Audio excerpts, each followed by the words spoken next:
Hi, my name is Anand Hasbi and I'd like to welcome you to another episode of Rambling of an Analyst. In today's episode, we're going to talk a little bit about the dividends announced by ASB for the year 2020. Over here, we could see that ASB announced a dividend of 4.25 cents per unit, plus a bonus for the first 30,000 units of 0.75. Over here, I've read some newspaper reports which stated that ASB this year will give dividends of about 5%.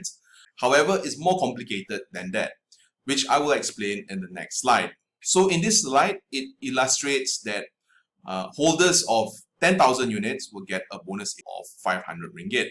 So if we were to take 500 ringgit and if we were to divide it by 10,000 ringgit, we will get 5%. The same can be said with regards to unit holders which have as much as 30,000 units. This also over here would mean an effective dividend of about 5%. But having said that, if one were to hold as much as 100,000 units, they will get dividends of 4,475 ringgit, which basically means owners which has about 10,000 units will get 4.475%. Now, the most common ways to invest in ASB is two.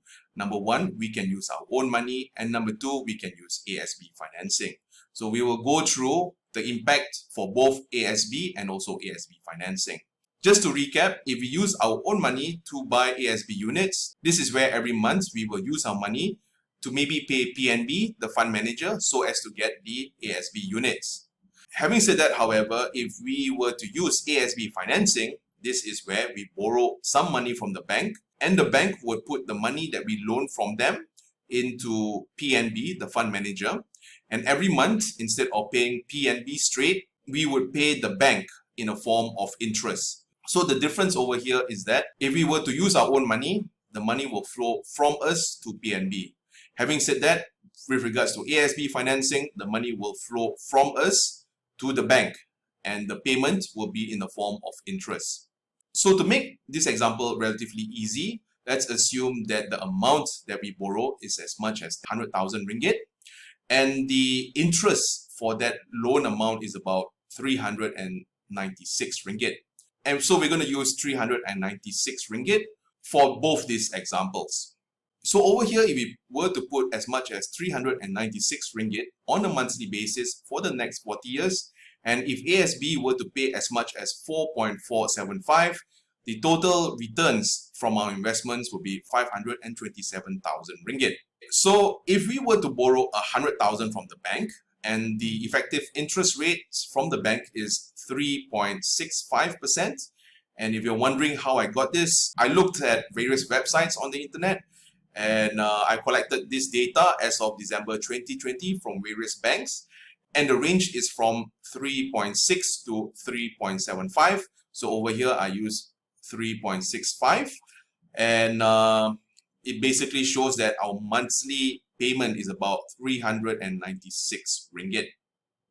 So if we were to compare ASB financing versus using our own money to invest in ASB, the difference is ASB financing will give us as much as 596,000 ringgit.